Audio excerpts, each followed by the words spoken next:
नमस्कार, आप देख रहे हैं पत्रिका टीवी। मैं हूं आपके साथ पूनम और आप देख रहे हैं हेलो डॉक्टर। कोरोना की दूसरी लहर का असर कम हुआ है, लेकिन तीसरी लहर को लेकर आशंका व्यक्त की जाने लगी है। आशंका ये भी जताई जा रही है कि इससे बच्चों को ज्यादा सुरक्षित रखने की जरूरत होगी।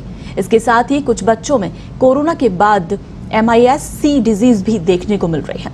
तो हेलो डॉक्टर में आज हम चर्चा करेंगे इन्हीं सभी मुद्दों पर। आज के हमारे मेहमान जयपुर स्थित नारायणा हॉस्पिटल के वरिष्ठ शिशु रोग विशेषज्ञ डॉक्टर राजेश पाठक हैं। तो आइए चलते हैं हमारे सहयोगी हेमंत पांडे के पास, जो बात कर रहे हैं डॉक्टर राजेश पाठक से। नमस्कार दोस्तों, हेलो डॉक्टर में आप सभी का स्वागत है। आज हम बात करेंगे कोरोना और बच्चों से जुड़ी समस्याओं को लेकर, क्योंकि अभी सरकार और दूसरी संगठनों ने भी, स्वास्थ्य संगठनों ने भी आशंका व्यक्त की कि कोरोना की जो थर्ड वेव होगी वो बच्चों पे ज्यादा असर करेगी। हालांकि अभी एक और सूचना मिली है कि बच्चों पे इसका ज्यादा असर नहीं होता है, फिर भी बावजूद में हमने एक शो आप लोगों के लिए लाए हैं ताकि बच्चों में जो कोरोना को लेके जो लोगों में डर है या फिर जागरूकता की कमी है उसको हम दूर कर सकें।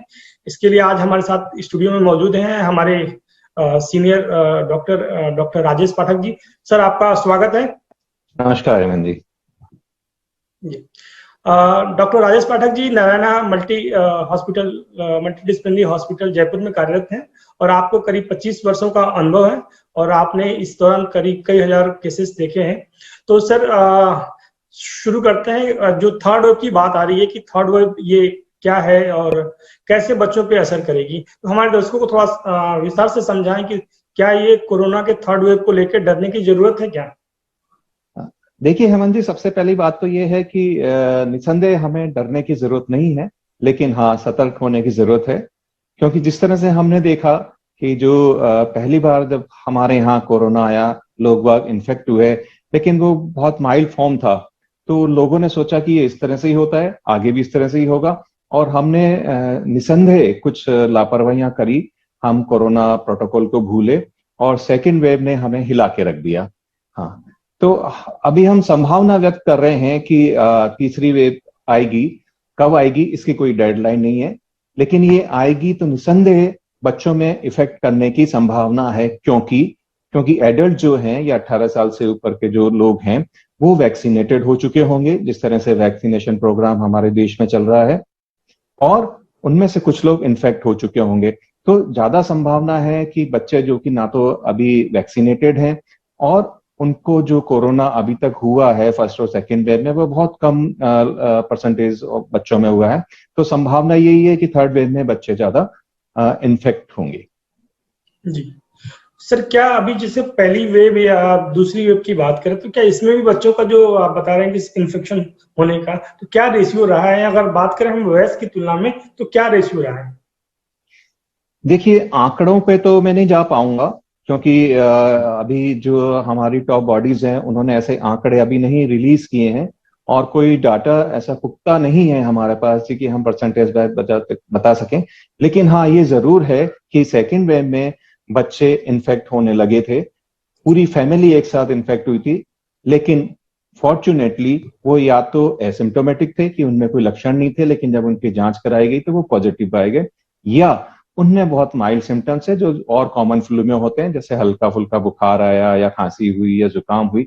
लेकिन अभी तक अगर हॉस्पिटलाइज का रेशियो देखें तो बहुत मिनिमम है, मोर देन 1% और 2% जो बच्चे हैं वो हॉस्पिटलाइज हुए थे कोरोना की कॉम्प्लिकेशंस की वजह से।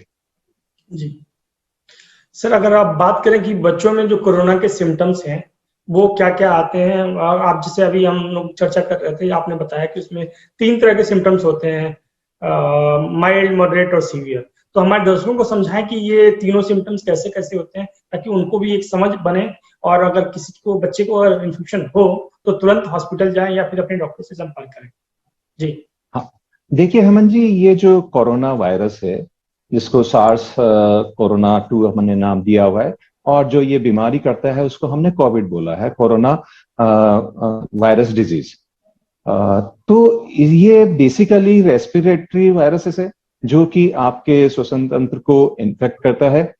तो जो मेन जो सिम्टम्स आएंगे वो डेफिनेटली आपके रेस्पिरेटरी सिस्टम वाले आएंगे, जैसे कि जिस बच्चों को अगर कोरोना हुआ है तो उसको बुखार आ सकता है, वो हल्के से लेके तेज तक आ सकता है, उसकी नाक बह सकती है, उसको छींकें आ सकती हैं, गला खराब हो सकता है, खाने पीने में तकलीफ हो सकती है, हल्की खांसी चल सकती है, सांस में दिक्कत आ सकती है। इसके अलावा दूसरी और चीजें हैं जो कि आपकी रेस्पिरेटरी सिस्टम से नहीं जुड़ी हुई हैं, जैसे उसको थकान रह सकती है, भूख कम हो सकती है, पेट दर्द हो सकता है, या उल्टी दस्त भी हो सकते हैं। तो चूंकि अभी हम पेंडेमिक एरिया में हैं और पेंडेमिक पीरियड में हैं, तो हमें कोई भी अनयूजुअल अगर सिम्टम्स लग रहा है तो डेफिनेटली हमें सबसे पहले कोरोना को रूल आउट करना पड़ेगा। दूसरी बात, जैसा आपने बताया कि हम सिम्टम्स को हमने कैटेगराइज किया है, या डिजीज को हमने कैटेगराइज किया है माइल्ड, मॉडरेट एंड सीवियर। इसमें बहुत ज्यादा वो डिफरेंस नहीं है कि हम एक बिल्कुल थिन लाइन हम उसमें खींच दें, लेकिन हाँ, एक पेरेंट्स को ये जानना पड़ेगा कि कब सिम्टम्स हैं कि हम घर में ट्रीट कर सकें, कब सिम्टम्स हैं कि हम डॉक्टर की सलाह लें, और कैसे ऐसे सिम्टम्स हैं कि हमें हॉस्पिटलाइज कराना पड़ेगा। जैसा हमने जिक्र किया कि बच्चों में बुखार आता है, तो अगर बुखार आ रहा है 100 के आसपास है, 100 से नीचे ही है, तो हम उसको घर में डॉक्टर की सलाह से बुखार उतारने की दवा दे सकते हैं। हल्की फुल्की खांसी है और बच्चा अगर आपका एक्टिव है, खा पी रहा है, उसकी सांस गति तेज नहीं चल रही है, अगर आप सैचुरेशन देख सकते हैं, तो अगर उसका सैचुरेशन मोर देन 95% है, ऑक्सीजन सैचुरेशन जो ऑक्सीमीटर से हम ले सकते हैं, और उसकी सांस गति जो है वो 20 से कम है, तो हम उसको माइल्ड कैटेगरी में मानेंगे और बच्चे का इलाज हम घर में कर सकते हैं, या बच्चा बिना दवाई के भी ठीक हो सकता है सिर्फ ऑब्जर्वेशन से। अच्छी डाइट दें, अच्छा खान पान रखें, लिक्विड अच्छे से दें। लेकिन अगर उस बच्चे को इस सिम्टम्स के साथ सांस गति तेज हो जाती है, वो 20 से ज्यादा है, वैसे सांस गति का क्राइटेरिया अलग अलग एज ग्रुप में अलग अलग है। जैसे हम बात करें 2 महीनों तक के बच्चों में, अगर उसकी सांस गति 60 से ज्यादा है पर मिनट, और 1 से 5 साल में उसकी सांस गति 50 से ज्यादा है, और 5 साल से ऊपर के बच्चों में अगर उसकी सांस की गति 40 ब्रीदिंग पर मिनट से ज्यादा है, तो ये अधिक सांस की गति में आते हैं। अगर ऐसा है तो वो मॉडरेट उसमें आ जाएंगे, और टेम्परेचर उसका 100 से ऊपर बना हुआ है, या उसका सैचुरेशन 95 से कम होने लगा है, तो हम इसको कहेंगे कि ये मॉडरेट कैटेगरी में आ रहे हैं। ऐसे केसेस में पेरेंट्स को अपने पीडियाट्रिशियन से या अपने जो फैमिली डॉक्टर्स हैं उनसे सलाह लेनी पड़ेगी। वो कंडीशन देख के आपको एडवाइस करेंगे कि आपको कुछ जांचों के लिए जाना है या कुछ दवाइयां देनी है। इसके बाद वाली जो सीवियर कैटेगरी आती है, उसमें इन सब चीजों से हम ऊपर चले जाएंगे। फीवर बना हुआ है, बच्चे को सांस में दिक्कत हो रही है, बच्चे के हाथ पे नीले पड़ने लगे हैं, उसके होंठ नीले पड़ने लगे हैं, बच्चा सुस्त हो गया है, खाना पीना छोड़ दिया है, तो ऐसे केसेस को हमें घर पे लेके नहीं रखना है, तुरंत हॉस्पिटलाइज कराना पड़ेगा। जी सर, आपने बहुत अच्छी बात बताई।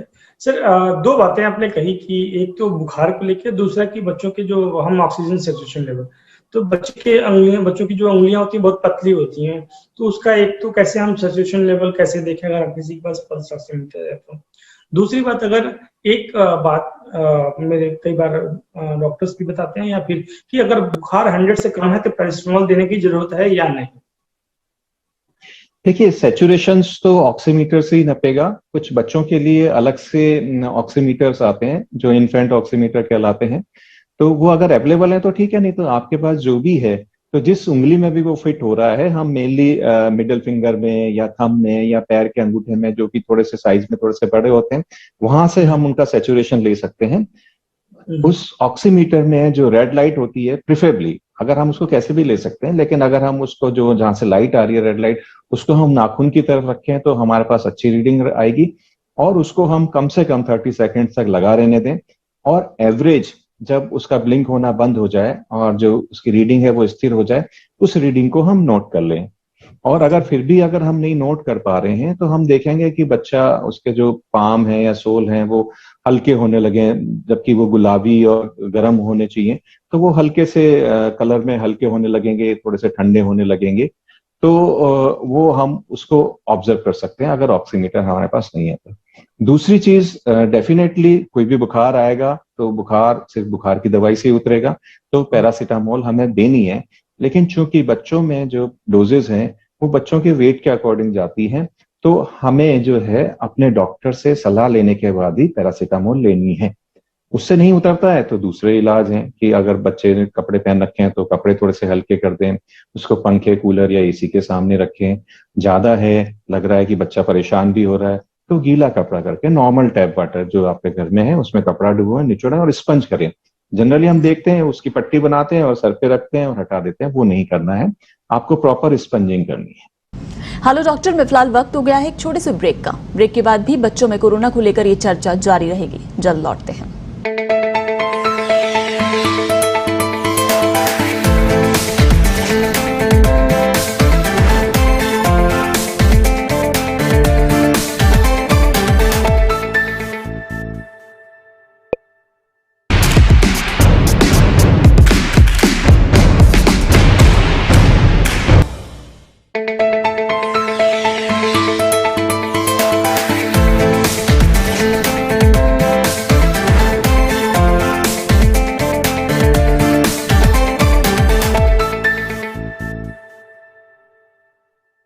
ब्रेक के बाद एक बार फिर आप सभी का स्वागत है। आइए कार्यक्रम में एक बार फिर चलते हैं हेमंत के पास, जो बात कर रहे हैं डॉक्टर राजेश पाठक से। और डॉक्टर पाठक हमें बता रहे हैं बच्चों में कोरोना होने पर लक्षण कैसे होते हैं। सर वो एक सवाल रह गया, उसमें हमने पूछा कि 100 डिग्री पे अगर बुखार रहता है तो पैरासिटामोल देना चाहिए या नहीं देना चाहिए, अगर 100 डिग्री से कम है तो? देखिए, अगर बच्चा आपका परेशान है, उसका फीवर 100 से कम है, लेकिन आपको लग रहा है बच्चा सुस्त है या वो परेशान हो रहा है, अनकंफर्टेबल है, तो देने में कोई हर्ज नहीं है, देना ही चाहिए, जिससे कि वो आगे नहीं बढ़े। लेकिन आपको वो टाइम नोट करना है, आपको उस समय की रीडिंग नोट करनी है, जिससे ये पता चल जाए कि हमने इस टाइम पे इसको पैरासिटामोल दी है और अगला फीवर जो है वो 4 घंटे बाद आया या 6 घंटे बाद आया। जी सर, बढ़ते हैं दूसरे सवाल की तरफ। हम अपने दर्शकों को बताना चाहेंगे कि हमारे साथ आज जुड़े हैं डॉक्टर राजेश पाठक। आप सीनियर पीडियाट्रिशियन हैं, आप जयपुर में हैं। सर अब हम बढ़ते हैं दूसरे सवाल की तरफ। उसमें जैसे कि बात होता है कि बड़ों में बच्चे अगर ये कोरोना का इन्फेक्शन हो गया तो दोबारा भी उनमें रहने की आशंका रहती है, तो क्या ये बच्चों में भी ऐसा होता है क्या?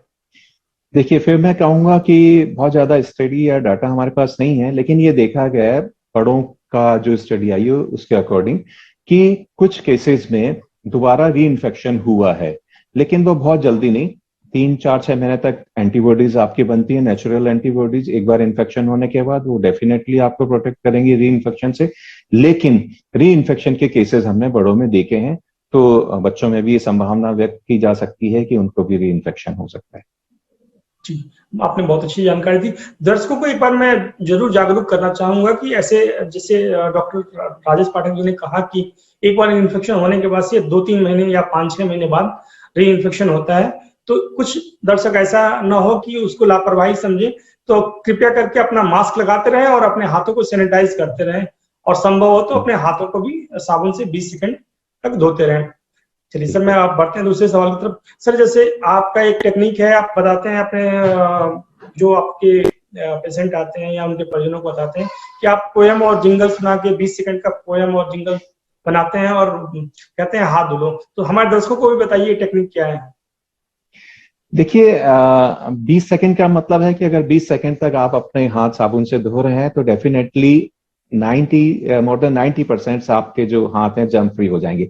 लेकिन ये थोड़ा सा बोरिंग होगा कि आप 20 सेकंड तक देख रहे हैं, घड़ी देख रहे हैं, कर रहे हैं। तो एक अच्छी सी जिंगल आप बना के, कोई भी जो भी हिंदी में, इंग्लिश में, जैसे भी जिस एज का आपका बच्चा है वो कर सके। सिंपल आप 1 2 3 4 ऐसे भी कर सकते हैं, कोई गाना गुनगुना सकते हैं, कोई पोयम उनको बता सकते हैं, कोई जिंगल बता सकते हैं, तो बच्चों को थोड़ा सा इंटरेस्ट भी आएगा और वो खेल खेल में हाथ भी धो लेंगे। लेकिन इसमें पानी बहुत वेस्ट होता है, तो आप जो टैप अगर अपना खोलेंगे नल, तो वो भी उसी रफ्तार से खोलिए जिसकी उसमें धार जो है वो सिर्फ आपके हाथों को धोए, ये नहीं कि वो वेस्टेज हो।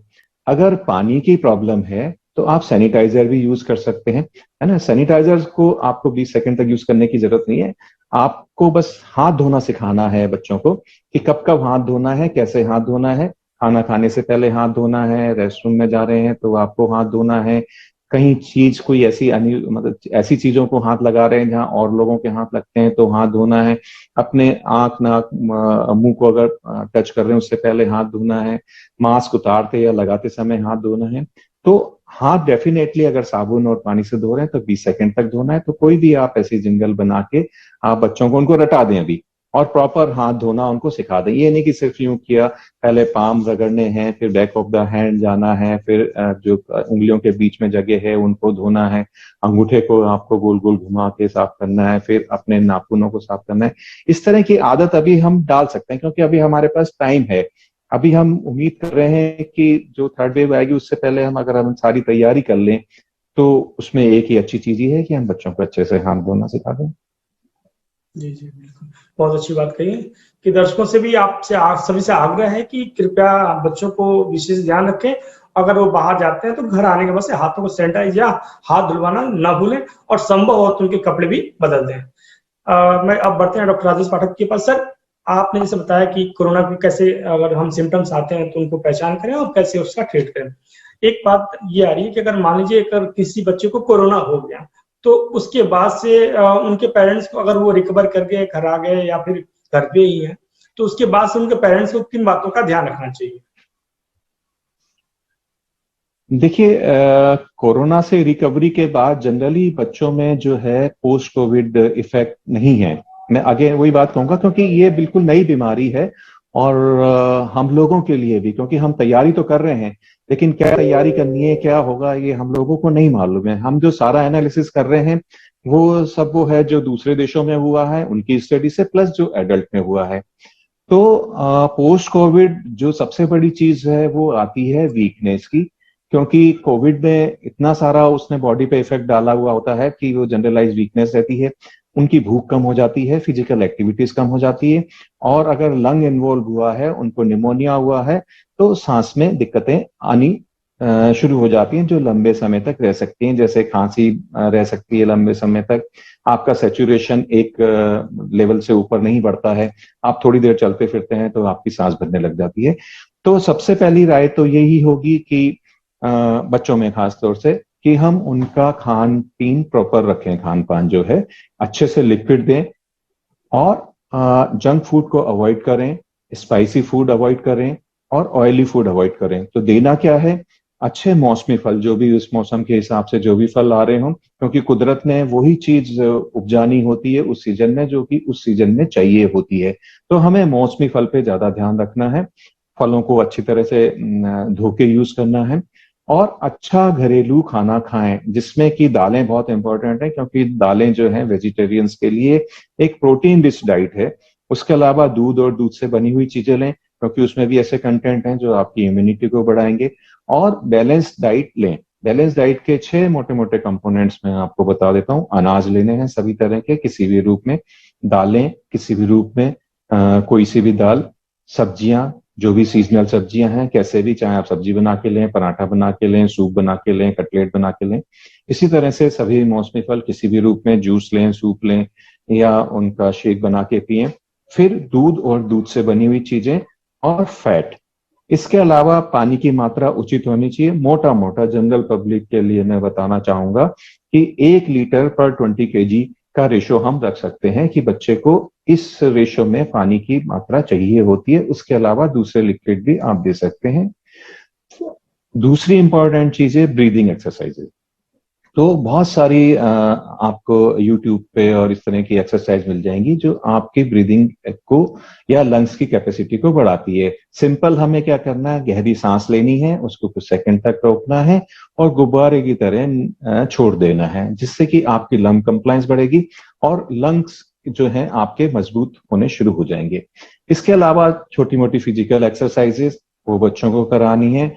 बच्चों से बात करते रहना है जिससे कि उनका मेंटल जो है हेल्थ जो है वो भी उनकी बरकरार रहे। उनको ऐसा नहीं लगना चाहिए कि मेरे, क्योंकि सब बच्चों ने नाम सुना हुआ है, वो बहुत बड़ा समझते हैं कि कोरोना बहुत बड़ी बीमारी है और बहुतों को हो रही है।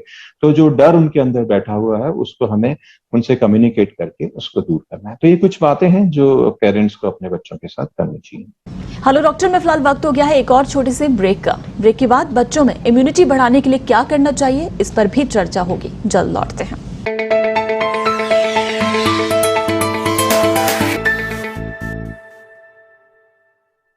ब्रेक के बाद एक बार फिर स्वागत है आप सभी का। अब हमें डॉक्टर राजेश पाठक बता रहे हैं कि बच्चों में MIS-C बीमारी क्या है और इससे बचाव के लिए क्या करना चाहिए।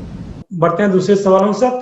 दर्शकों से मैं एक बार आपसे फिर बताना चाहूंगा, आज हमारे साथ जुड़े हैं senior paediatrician doctor Rajesh Pathak जी। आपको करीब 25 सालों का अनुभव है। सर, एक सवाल जो बहुत कॉमन से है, मेरे घर पे भी छोटी सी बच्ची है, और जब हम बात करें कि हम लोग बाहर जाते हैं तो उसको मास्क लगाने के लिए, क्योंकि 2 साल की है, तो मास्क कभी मन होता तो लगाती है, कभी नहीं लगाती है। तो जिनके घर छोटे बच्चे हैं, खासकर 1 साल 1.5 साल के हैं, तो मास्क नहीं लगा पाते, तो उनके लिए क्या सलाह देना चाहेंगे आप? देखिए, बहुत कॉमन सा क्वेश्चन है और सारे पेरेंट्स ये पूछना चाहते हैं। जो रिकमेंडेशन है वो ये है कि 2 जी। साल से नीचे हमें मास्क नहीं लगाना है, लेकिन उन्हें जी। बाहर भी नहीं ले जाना है। अगर हम जी। उनको बाहर नहीं ले जा रहे हैं, घर में हैं, और तो उनको मास्क लगाने की जरूरत नहीं है। लेकिन 2 साल से ऊपर के जो बच्चे हैं वो बाहर गैदरिंग में जा रहे हैं या सोशल फंक्शन को अटेंड कर रहे हैं या कुछ जहां मजबूरी है उनको जाना, तो वो उनको मास्क लगाना ही पड़ेगा। तो वो जी। सिखाएगा कौन? वो पेरेंट्स सिखाएंगे। तो आपके पास अभी बहुत टाइम है, आप तरह तरह के मास्क लाइए, कुछ रंग बिरंगे मास्क भी अवेलेबल हैं, लेकिन हाँ, क्वालिटी का ध्यान रखिए। अच्छी क्वालिटी के मास्क भी बच्चों के कंपेटेबल हैं, लाइक कि बच्चे उनको पसंद करेंगे, लगाएंगे। हाँ, बच्चों को मास्क पहनाना आपको सिखाना है। दूसरी चीज बहुत इंपॉर्टेंट जो है वो ये है कि अभी प्रोबेबली कि बच्चों के ना तो स्कूल खुलेंगे, ना बच्चों की कुछ आउटडोर एक्टिविटीज जहां की गैदरिंग हो, ऐसी चीजें खुलेंगी। और अगर खुलती भी हैं तो एक पेरेंट्स की ड्यूटी है कि वो उनको वहां ऐसी जगह नहीं ले जाएं जहां भीड़ भाड़ वाली जगह हो।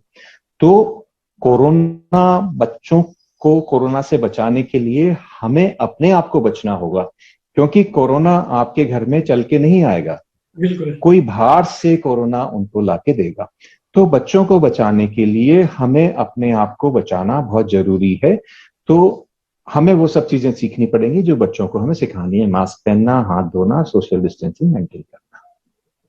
जी सर, बहुत अच्छी बात बताई आपने। सर, अभी जैसे आफ्टर कोरोना जो बड़े लोगों में कुछ कुछ देखने को मिला, ब्लैक फंगस दिख रहा है, तो क्या ऐसी आशंका बच्चों में भी है या इस तरह की केसेस देखने को मिले? देखिए, फंगस जो है वो हमारे वातावरण में मौजूद है, और हम ये सांस के थ्रू ही फैलती है जनरली। तो हम सब लोग उसी जगह पे सांस ले रहे हैं जहां ये फंगस भी है। लेकिन जी। ये चूंकि अपॉर्चुनिस्टिक इन्फेक्शन है, ये उन्हीं लोगों को होगा जिनकी इम्यूनिटी कम है। जी। कोरोना का जो ये वेरिएंट आया है, अभी तक स्टडी में ये देखा गया है, but I am not sure कि ये जो कोरोना का म्यूटेंट है ये इटसेल्फ ही एक कारण बना है ब्लैक फंगस का। दूसरा, जिनको डायबिटीज है, क्योंकि उसमें इम्यूनिटी कम हो जाएगी, या जो लोग स्टेरॉइड पर रहे लंबा, या जो लोग ज्यादा हॉस्पिटल स्टे रहा, उनमें ये देखा गया है कि ज्यादा हुआ है ये ब्लैक फंगस। तो बच्चों में कैसे बिहेव करेगा कह नहीं सकते, लेकिन हाँ, चूंकि हम ये एक्सपीरियंस कर चुके हैं, अब आने वाले टाइम पे इसकी स्टडी भी आ जाएगी, हमारे पास प्रॉपर डाटा भी अवेलेबल हो जाएगा कि क्या रीजन रहा और क्या हम इसका प्रिवेंटिव मेजर ले सकते हैं। हाँ, संभावना से इनकार नहीं किया जा सकता कि बच्चों में भी ब्लैक फंगस होने की संभावना हो सकती है।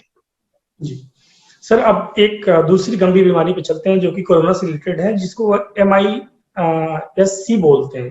तो ये क्या है, हमारे दर्शकों को बताएं, और इसको लेके अभी कुछ खबरें भी आ रही हैं कि काफी गंभीर हो रहा है, तो ये हमारे दर्शकों को समझाएं थोड़ा सा कि बीमारी क्या है, कैसे होती है, सिम्टम्स क्या है। ठीक है, देखिए, मैं एक बार फिर सारे पेरेंट्स को या जो दर्शक हैं आपके माध्यम से ये कहना चाहूंगा कि हमें उस तरफ वैसे ध्यान नहीं देना है। लाइक जो म्यूकरमाइकोसिस है और ये MIS-C है, ये दोनों सेकेंडरी हैं। ये बीमारियां आएंगी आपके कोरोना होने के बाद, तो हमें सबसे पहला ध्यान तो कोरोना पे देना है। MIS-C एक post Covid severe form of corona है जो कि बच्चों में देखा गया है। ये बच्चों में कोरोना होने के बाद होता है। ये है multi system inflammatory syndrome in children, जो कि एक तरह से आपकी जो बॉडी का रेस्पॉन्स है, जो बॉडी आपकी एंटीबॉडीज बना रही है कोरोना के अगेंस्ट में, तो ये हाइपर इम्यून एक तरह से रिएक्शंस है। इसमें जो है, जो सिम्टम्स हैं वो थोड़े सीवियर हैं और इनका इलाज सिर्फ हॉस्पिटल में होता है।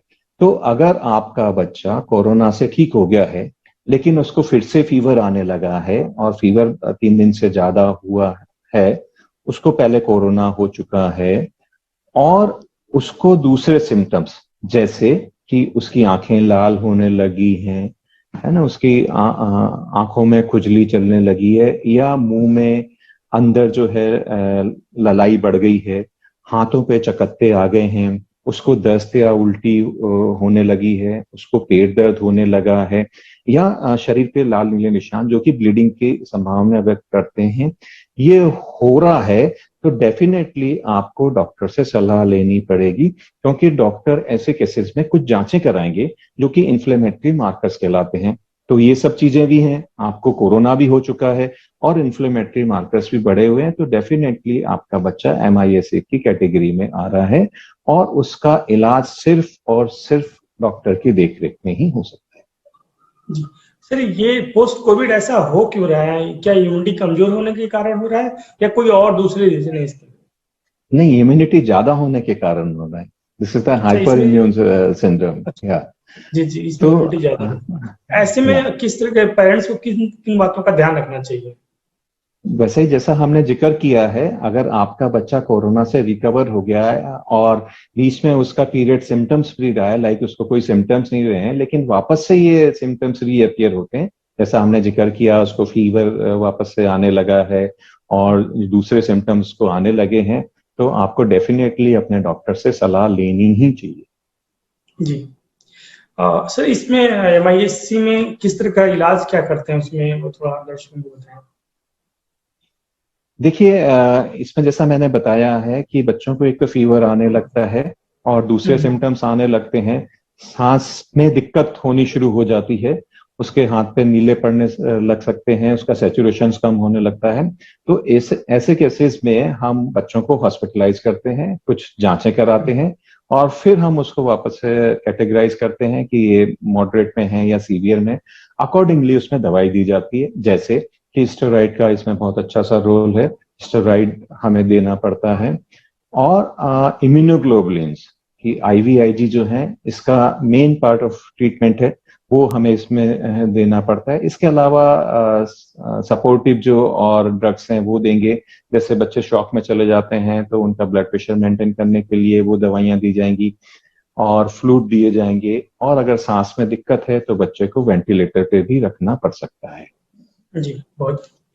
तो दर्शकों को आप एक बार फिर से बताना चाहेंगे, आज हमारे साथ जुड़े थे को मेहमान जो थे वो डॉक्टर राजेश पाठक जी। आप बच्चों के डॉक्टर हैं, आपको करीब 25 सालों का अनुभव है और आपने बहुत अच्छे से हमारे दर्शकों को बताया कि कोरोना क्या है और जो कोरोना के वेव्स को लेके जो लोगों के मन में एक डर था शायद उससे दूर हो। आज के शो के लिए हम सभी को यहाँ नमस्कार बोलेंगे और हम राजेश पाठक जी को भी थैंक्स कहेंगे। नमस्कार हेमंत जी, आपने मौका दिया और मैं उम्मीद करता हूं कि आपके दर्शक जो है आपके चैनल के माध्यम से जरूर लाभान्वित होंगे। तो दर्शकों को इतनी महत्वपूर्ण जानकारी देने के लिए आज के एक्सपर्ट डॉक्टर राजेश पाठक, आपका बहुत बहुत शुक्रिया। हेलो डॉक्टर में आज बस इतना ही, कल फिर मिलेंगे, दीजिए इजाजत, नमस्कार।